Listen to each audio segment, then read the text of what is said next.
Students should vote down the Wellness and Recreation Facility proposal to avoid sky-high student fees. Students have long advocated for better wellness and recreation services on campus.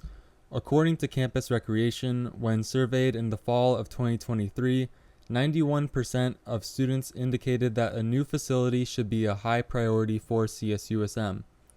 Last semester, the Be Well, Be You campaign proposed a wellness and recreation facility near the quad that would have raised recreation fees to $265 per semester. But this did not pass a campus-wide student fee referendum. 60% of students voted against the proposal, even though only 10% of the student population voted, a clear sign of students' apathy and dissatisfaction with the proposal. This fall, Campus Recreation launched a new campaign for the facility, this time with some slight changes. The Vote for You fee referendum would increase total recreation fees to $245 per semester once the facility opens. This fee would then increase by 3% per year to adjust for inflation. For an in-depth voter's guide and pamphlet, visit Campus Recreation's Vote for You campaign website. Next week, students will decide if the adjustments made in this new proposal are worth the drastic fee increase.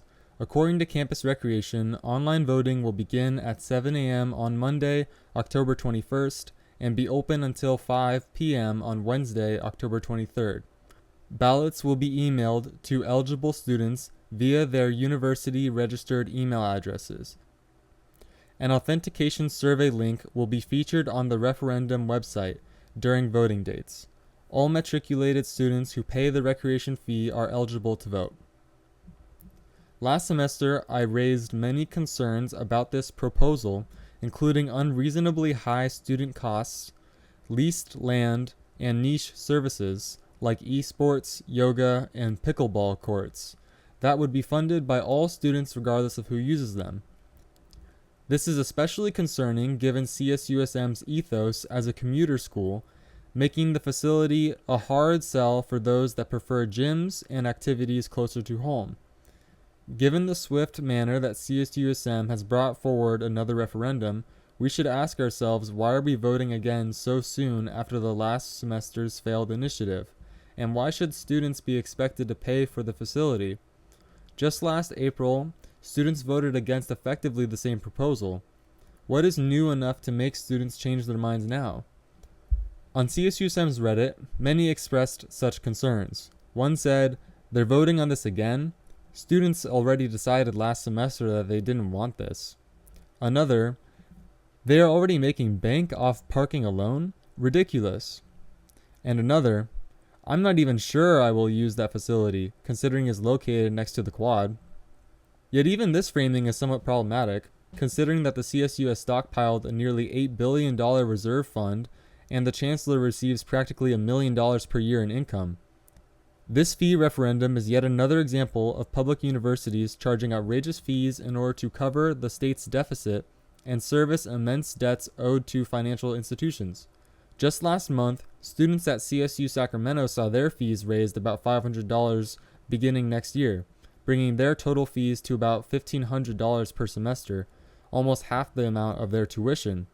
CSUSM students should be wary of this trend and quick to resist such fee increases. With this in mind, students should not be expected to pay such high fees for a facility just because they expressed support for it. CSUSM's dogged pursuit of student fees under the guise of meeting students' needs is a tone-deaf act of selective popularism that ignores some of the most pressing concerns students have, such as cost of living. Cost of living weighs heavily on students' minds, and it is inconsiderate to raise student fees for this facility when students are more concerned about housing, tuition, income, parking permits, and groceries. This is alarming given the 34% tuition increase for CSU students over the next 5 years. And besides, we were never meant to pay tuition at CSU schools in the first place. Ironically, a campus that prides itself on social mobility does not think such a massive student fee increase would be of great concern to students. So does this proposal have students' best interests in mind? And why are students expected to pay for the facility in the first place?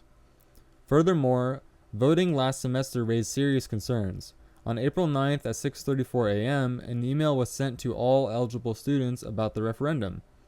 This email explained the referendum and how voting was set to begin at 7 a.m. 30 minutes later, the electronic ballot appeared, and I've put it on the screen here. Notice how nothing in the email clearly states how it is the voter's ballot. The only information provided was that voting had begun, followed by a quote-unquote survey link. Once voters took that survey, that is to say cast their ballots, they received this email. It goes without saying that this was horribly misleading and likely resulted in less students voting. Despite this, students still managed to vote down the proposed facility, even given the low voter turnout and questionable polling method. If students do not want this fee referendum to succeed, they must make their voices heard.